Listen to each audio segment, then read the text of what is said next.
Hello students, welcome to R H chemistry. So KEA ವೆಬ್ಸೈಟ್ನಲ್ಲಿ ನಿನ್ನೆಯಿಂದ neat 2024 ಕೌನ್ಸಿಲಿಂಗಿಗೆ ಸಂಬಂಧಪಟ್ಟಂತೆ ಒಂದು ಹೊಸದೊಂದು ಟ್ಯಾಬನ್ನು KEA ಅವರು ಓಪನ್ ಮಾಡಿರುವಂಥದ್ದು. ಅಂದರೆ ಈ ಒಂದು ವಿಡಿಯೋದ ಒಂದು ಮುಖ್ಯ ಉದ್ದೇಶ ಏನಂತಂದರೆ, ನೀವು ಇನ್ನು ಮೇಲೆ ಯಾವ್ಯಾವ ಟ್ಯಾಬ್ಗಳನ್ನು ಯಾವ್ಯಾವ ಕೌನ್ಸಿಲಿಂಗಿಗೆ ನೋಡಬೇಕು ಅಂಥೇಳಿ. ನೀವು ಈ ರೀತಿ KEA ವೆಬ್ಸೈಟನ್ನು ಓಪನ್ ಮಾಡಿದ ತಕ್ಷಣ ಇಲ್ಲಿ ಫಸ್ಟ್ ಮುಖಪುಟ ಅಂತ ಬರ್ತದೆ. ಸೊ ಸೆಕೆಂಡ್ ಪ್ರವೇಶ ಅಂತ ಬರ್ತದೆ, ಅಡ್ಮಿಷನ್ಸ್ ಅಂತ ಬರ್ತದೆ. ಅಡ್ಮಿಷನ್ಸನ್ನು ಕ್ಲಿಕ್ ಮಾಡಿದ ತಕ್ಷಣ ನೀವು ಇಲ್ಲಿ ನೋಡ್ಬೋದು UGCET 2024, UG NEET 2024 ಎರಡು ಟ್ಯಾಬನ್ನು ಓಪನ್ ಮಾಡಿದ್ದಾರೆ. ಆಲ್ರೆಡಿ UGCET 2024 ಇತ್ತು, ಅದರಲ್ಲೇ ನೀವು ಫಾರ್ಮನ್ನು ಫಿಲ್ ಮಾಡಿದ್ದೀರಿ. ಸೊ ಅದಾದಮೇಲೆ KCET ಹಾಲ್ ಟಿಕೆಟನ್ನು ಡೌನ್ಲೋಡ್ ಮಾಡ್ಕೊಂಡ್ರಿ, ಎಕ್ಸಾಮ್ ಬರೆದ ಮೇಲೆ ಮೊನ್ನೆ ರಿಸಲ್ಟನ್ನು ಕೂಡ ನೋಡಿದಿರಿ, ಎಲ್ಲದೂ ಕೂಡ ಇದೆ. ಸೊ ಇನ್ನು ಮೇಲೆ ಏನು ಮಾಡ್ತಾರೆ, ನೀಟಿಗೆ ಸಂಬಂಧಪಟ್ಟಂತಹ ಎಲ್ಲ ಕೌನ್ಸಿಲಿಂಗಿಗೆ ಸಂಬಂಧಪಟ್ಟಂತಹ ವಿಷಯಗಳನ್ನು ಎರಡನೇ ಟ್ಯಾಬ್ ಆದಂಥ ನೀಟ್ 2024 ಹಾಕ್ತಾರೆ.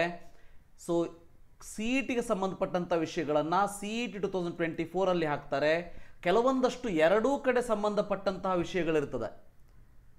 ಸೊ ಅದು ಫಾರ್ ಎಕ್ಸಾಂಪಲ್ ಈಗ PH ಟೆಸ್ಟ್ ಇದೆ, ಹೌದಾ ನಿಮಗೆ? ಅದು UG NEET ಇರಲಿ, CET ಇರಲಿ, ಬೇರೆ ಯಾವುದೇ ಕೋರ್ಸ್ ಇರಲಿ, ಕರ್ನಾಟಕ ಎಕ್ಸಾಮಿನೇಷನ್ ಅಥಾರಿಟಿಯಿಂದ ನಡೆಯುವಂಥ only one medical test for the physically handicapped candidates. ಈಗ ಇದು ಆದಮೇಲೆ ಟೆಸ್ಟ್ ಆದಮೇಲೆ ಒಂದು ಫೈನಲ್ ಲೀಸ್ಟನ್ನು ರೆಡಿ ಮಾಡ್ತಾರೆ, ಫೈನಲ್ ಲೀಸ್ಟನ್ನು ಕೊಡ್ತಾರೆ. ಆ ಲೀಸ್ಟನ್ನು ಎರಡೂ ಕಡೆ ಹಾಕ್ತಾರೆ. ಆ ಲೀಸ್ಟನ್ನು ನಿಮಗೆ ಎರಡೂ ಕಡೆ ಹಾಕ್ತಾರೆ. ಅಂದರೆ ಯಾವ್ಯಾವುದು CET ಮತ್ತು ನೀಟಿಗೆ ಸಂಬಂಧಪಟ್ಟಿದ್ದಿದೆ ಅದನ್ನು ಎರಡೂ ಕಡೆ ಹಾಕ್ತಾರೆ. ಸೊ CET ಸಂಬಂಧಪಟ್ಟಿದ್ದನ್ನು ಇಲ್ಲಿ ಹಾಕ್ತಾರೆ, ನೀಟಿಗೆ ಸಂಬಂಧಪಟ್ಟಿದ್ದನ್ನು ಎರಡನೇ ಟ್ಯಾಬಲ್ಲಿ ಹಾಕ್ತಾರೆ. ಹಾಗಾದರೆ ನೀಟಿಗೆ ಸಂಬಂಧಪಟ್ಟಾಗೆ ಫಸ್ಟ್ ಮೊದಲನೇದಾಗಿ ಒಂದು ನೋಟಿಫಿಕೇಷನನ್ನು KEA ಅವರು ಕೊಟ್ಟಿರೋದು 27ನೇ ತಾರೀಕು ಕೊಟ್ಟಿರೋದನ್ನು ಇದರಲ್ಲಿ ಆ್ಯಡ್ ಮಾಡಿರುವಂಥದ್ದು. 27th ಅವರು ಹೇಳಿದರು, ಯಾರ್ಯಾರು ಇಲ್ಲಿಯವರೆಗೆ ಅಪ್ಲಿಕೇಶನ್ ಫಾರ್ಮನ್ನು ಫಿಲ್ ಮಾಡಿಲ್ಲ, ಇದು ಯಾರಿಗೆ ಅಂತ ಅಂದರೆ ಇನ್ನೊಂದು ಸಾರಿ ಹೇಳ್ತೀನಿ, ಕರೆಕ್ಟಾಗಿ ಎರಡೂ ಕಿವಿಯನ್ನು ಬಿಚ್ಚಿಕೊಂಡು ಕೇಳಿ. ಪದೇ ಪದೇ ನೀವೇನು ಮಾಡ್ತೀರಿ ಅಂದರೆ ಕರೆಕ್ಟಾದ ವಿಡಿಯೋವನ್ನು ಕಂಪ್ಲೀಟಾಗಿ ನೋಡೋದಿಲ್ಲ, ಅರ್ಧಂಬರ್ಧ ನೋಡ್ತೀರಿ, ನಿಮ್ಮ ನಾಲೆಜು ಕೂಡ ಅರ್ಧಂಬರ್ಧ ನಡೀತದೆ.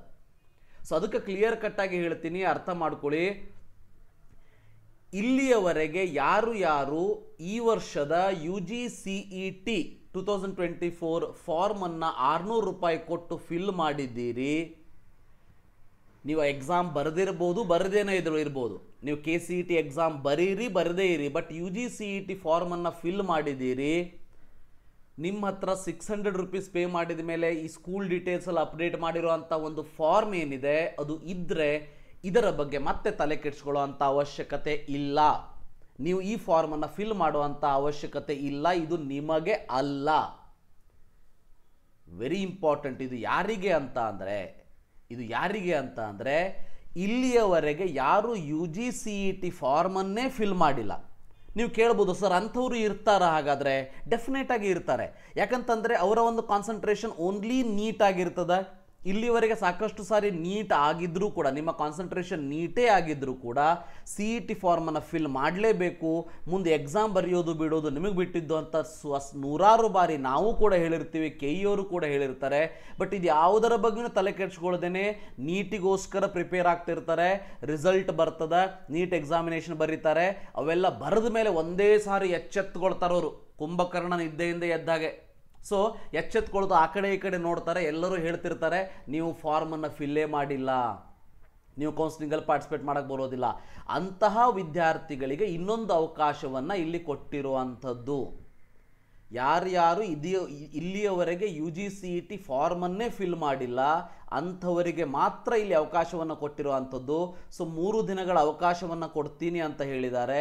ಬಟ್ ಅದು ಯಾವಾಗ ಅನ್ನೋದನ್ನು KEA ಅವರು ಈ ಒಂದು ಲಿಂಕಲ್ಲಿ ಕೊಡ್ತಾರೆ. ಕೊಟ್ಟ ತಕ್ಷಣ ನಾನು ನಿಮಗೆ ತಿಳಿಸುವಂತಹ ಒಂದು ಕೆಲಸವನ್ನು ಮಾಡ್ತೀನಿ. ಸೊ ಇದು ಬಹಳ ಇಂಪಾರ್ಟೆಂಟ್ ಅಪ್ಡೇಟು.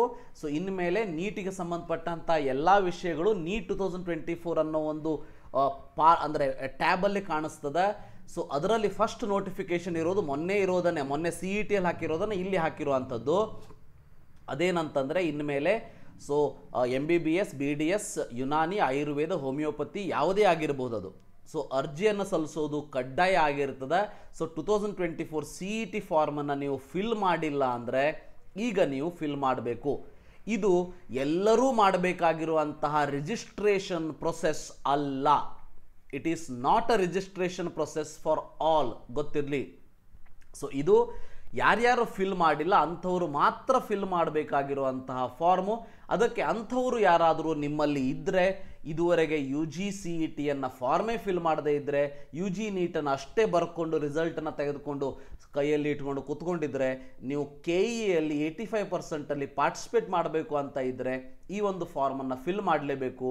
ಈ ಫಾರ್ಮ್ನ ಲಿಂಕನ್ನು ಇನ್ನೂ ಕೂಡ ಕೊಟ್ಟಿಲ್ಲ, ಕೊಟ್ಟ ತಕ್ಷಣ ನಿಮಗೆ ತಿಳಿಸ್ತೀನಿ. Thank you for watching. Have a nice day.